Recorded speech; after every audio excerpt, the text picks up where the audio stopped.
Hello everyone and welcome to Battle of the Beast Central. I'm Adam and today I've got the summary video of round 1 of Battle of the Beast New Protectors Edition, or Era, whichever way you want to look at it.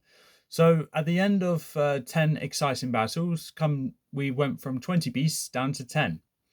And this 10 here is probably the right 10 in my opinion, because they're all quite strong in their own respective way.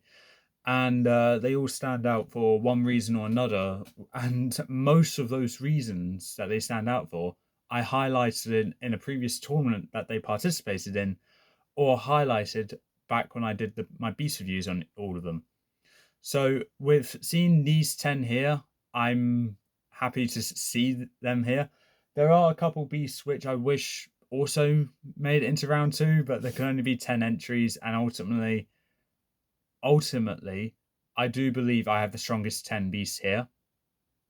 So with that, let's go into the normal summary of round 1, where I go through each beast one by one, say who they killed in round 1, as well as my personal thoughts on whether they can make it into the semi-finals, or the top 5 rather. So with that, let's get into this video. Up first we have Calderon the Iron Bear. Calderon killed Macroxa the Tunneling Terror in round 1 in a very brutal way, might I add. In a way where it seemed like Calderon was actually messing with his victim because of how one-sided the battle was. Now, like I just said, the battle was incredibly one-sided, so it's not really surprised to see Calderon here. However, with his abilities that he didn't even show in that battle, that he still has left, that he can show in future battles, I believe Calderon has a really good chance in making it into the top 5. And looking at the remaining beasts here, it wouldn't surprise me if he does make it into the top 5. So yeah, I do have faith Calderon will make it, and that's probably the nicest thing I'll ever say about a beast that happens to be a bear. But Calderon is one of the bear beasts that I actually really like. Next up is Draka the Winged Serpent. Hold on, let's adjust that. There we go. Draka the Winged Serpent. Draka killed Leptika the Nocturnal Nightmare in round 1 in what was a battle where, simply due to his size and the acid spit ability, as well as cunning when it came to the battle, it was quite a one-sided battle for Draka to win. It was his battle to lose, really.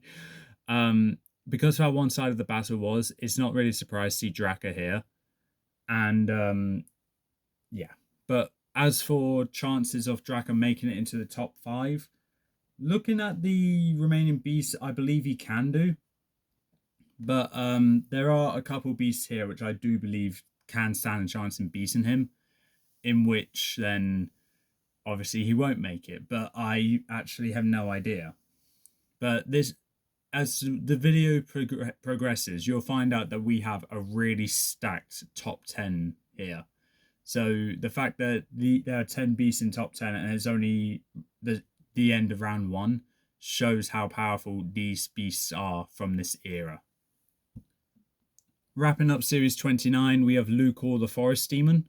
Lucor killed Pyrana the Water Dragon in round 1 with a battle which was kind of close to an extent, but with Lucor's cat-like reflexes, it made it more one-sided on her behalf. So with Lucor's reflexes, as well as wood encasing beams to slow down his opponent, or her opponent, sorry, it doesn't surprise me that Lucor actually won that battle. As for making it into the top 5, I think there's a chance, but out of all the Series 29 beasts, I also believe Lucor may be the first one to be eliminated out of the remaining Series 29 beasts. But that doesn't change the fact that I still think highly of this beast, as well as all the other Series 29 beasts.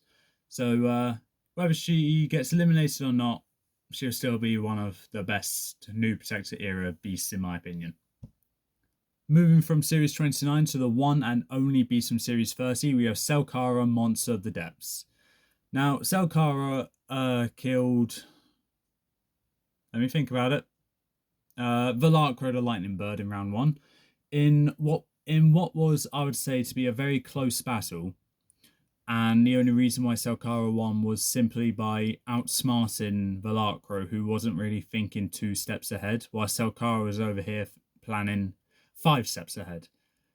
For making it into round three, I think, well, out of all the Series 30Bs, Selkara has the highest chance. Then again, the other Series 30Bs are eliminated. But when it comes down to my personal belief in whether I think Selkara can make it ultimately depends on who her opponent is. And there are some beasts which can definitely beat her, but there are others which won't be able to even do anything against her. So it really does depend, and whether luck is on her side or not. Kicking off Series 31, we have Lupix the Ice Wolf. Lupix killed Garox the Coral Giant in round one in a very one-sided and a very quick battle. Simply because of his ability to absorb water. Lupix making it into round two, I believe there's a really good chance he will make it, especially if he goes against another water beast. If he goes against a beast that isn't really affiliated with water, then it may be a bit harder for him. Oh, sorry, her. But I think there's still a good chance, as she is quite a powerful beast. Up next, we have Haraxor the Firehawk, and this beast killed Styx the Lurking Terror in round one, in a very one-sided fight, actually. As the debut battle of this, the debut fighter of this tournament, alongside Styx, it was kind of expected this battle to be a relatively good one, and in my opinion, it was all right, but because of how obvious the result was, I don't believe it was actually a great battle. Also, I will add, when we're on the topic of Haraxor, she does have a glaring drawback, which is 30 seconds of charging time for her special ability with the cluster of sunbeams. And then after that, from suggested by Lucas, she has a 30-second cooldown time where she can't fly or fight. The only thing she can do will be run around the arena or just retreat away from her opponents without flying. So, and she can only use the cluster ability once per tournament, once per battle. So there are some restrictions, but to be fair, if you have the power of the literal sun, I think that is actually a valid point. However, I don't think that's going to stop Haraxor that much. I do believe Haraxor will make it into the semi-finals. Unless she goes against an opponent which can take the sunbeam attack, which I believe there's only one beast here which I think can take it. So yeah, I believe Haraxor will be just fine, but the cooldown timer as well as the charge up timer is going to be what's probably going to be her downfall if she has one. But yeah, I believe Haraxor will be fine because I believe she is the strongest beast remaining of Series 31. Wrapping up Series 31, we have Petrock the Stone Warrior. Petrock killed Osiron, the Fleshless Killer, in round one in a battle which I was surprised at how much I enjoyed, because Osiron is my favourite beast of Series 28 and Petrock's my least favourite beast of Series 31, and I ever so slightly prefer Osiron over Petrock, and that's not by a lot. So with the whole thought process of that, it baffles me that I absolutely adored doing this fight, especially when I don't think highly of both of those beasts. But I kind of had a plan set in motion for it, and bear with me. Sorry about that. So I ever so slightly prefer Osiron over Petrock. And I don't really think too highly of these beasts, but I had a plan set in place for this fight, which kind of got drawn back due to some of Osiron's abilities, plus the battlefield that ended up being for this battle. But then after that was out of the way, Petrock decimated Osiron. There is one glaring weakness on Petrock which may prevent him from making it into the top 5. However, it really depends on how quickly the other beasts realize this weakness before they can exploit it and then uh, and then defeat him. So I think this beast actually may be eliminated in round 2, but he also may go against a beast which he can beat. So I don't know. I would kind of like to see this beast go against Selkara because with that matchup, I'd have no idea what to do. Kicking off Series 32 is Dolrus the Spike Destroyer. Dolrus killed Hyrix the Rock Smasher in round 1. And of all beasts to be going that will need to go against Selkara, I do believe it should be Dolrus, actually. Water Beast versus Water Beast and all that. Now, with Dolrus, no, I think what's actually helping him from staying in this tournament and what may help him from making it into the top 5 is his thick hide, or blubber as it is. Along with anything he does is a strong hit with simply how big he is. His flippers and tail will be a tough hit. His tusks are going to be incredibly strong. And he can absorb hits like a champion. So with that, if Dolrus went against Selkara, it'll be against of a sword fighting a shield to an extent. And it'll be a case of which one will break first. And so what the thing that Dolrus will rely on to make it into the top 5 will be his whole fats and defense, whilst he can just whittle them down with his attacks, which are also quite strong. And yeah, Dolrus, I think, will make it into the top 5. If there's going to be one beast that's going to surprise me by making it in the top 5, it'll be him. Up next, we have Zinara, the Striped Prowler. This beast killed Makoro the Blind and Stinger in round 1 in a very one-sided battle in which Zinara was toying with her opponent to the point where she allowed him to get a free hit off him, and then when she allowed him to get another one, she caught him off guard by tackling him to the ground and completely destroying him there and then. Very ruthless, very powerful, and I would love for Zinara to make it to the top 5, but I have a sneaky suspicion that's telling me that Zinara's not actually going to make it into the top 5. So, would be nice, but I don't believe she will. And wrapping up the top 10, we have Chiropter, the Skeleton Eagle. This beast killed... this is episode 2, I can't remember.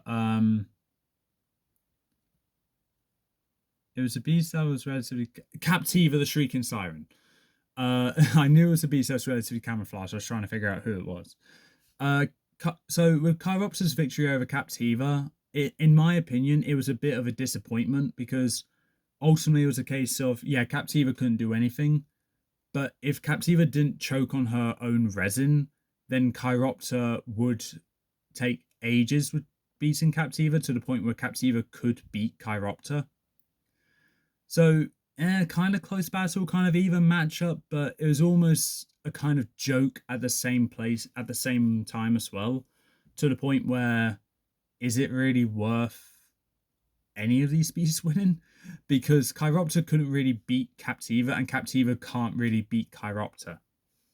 So, that was the kind of situation I was in for that one. But ultimately, Chiropter did progress onwards by tearing Captiva limb from limb. And as for chance to make it into the semi-finals, out of the Series 32 beasts, I think she has more chance over Zinara, but not as much chance as Dolrus, which does surprise me of saying that. But then again, Dolrus's defense is probably just what's going to help him, whilst Chiropter is a beast that will take a hit, not exactly absorb it, but will take it and continue fighting no matter how much pain she's in. So that is a bit admirable, which could help her. But I still don't believe I don't think she'll make it into the top 5. And that is our final 10 beasts for the New Protector Zero tournament. Place your bets on which beasts you think will make it into the top 5. Out of these 10 beasts, there are, I've noticed quite a few which I said I believe will make it. And there's like maybe 3 or 4 which I said, yeah, I don't think they will make it. At this point in the game, no, it's seriously anyone's game to make it into the top 5, and it's even more of anyone's game on who will actually win this tournament. I haven't the slightest idea who's going to win, and I'll keep it that way. I like the ambiguousness of not actually knowing what's going to happen next with these beasts. But at this point in time, no, I do not know the matchups and what they're going to be going against. My good friend Lucas is at the moment watching all these battles, and once he's finished watching them, he does have access to Battle Beast Central channel, by the way. So once he has finished watching them, he will contact me, and then we'll get onto the matchups here. But what I will say is, though, I started with 5 seasons. Series 28 got eliminated in the first 4 episodes. And then you got Series 30, who lost pretty much their entire series minus Selkara. And then all the other remaining seasons, 29, 31, and 32, they only lost 1 beast each. So that is kind of amusing to me. But now it's a case of, okay, if 3 beasts from the same series make it into the next round, then eventually there's going to be a beast on beast fight where they're going to need to go against their own teammate. Thank you, dog. Bear with me. I think that's my dog telling me he wants me to finish this video. So it's a case of eventually a beast from one series will have to fight a beast from that same series, but I'm not wanting to do that for round 2.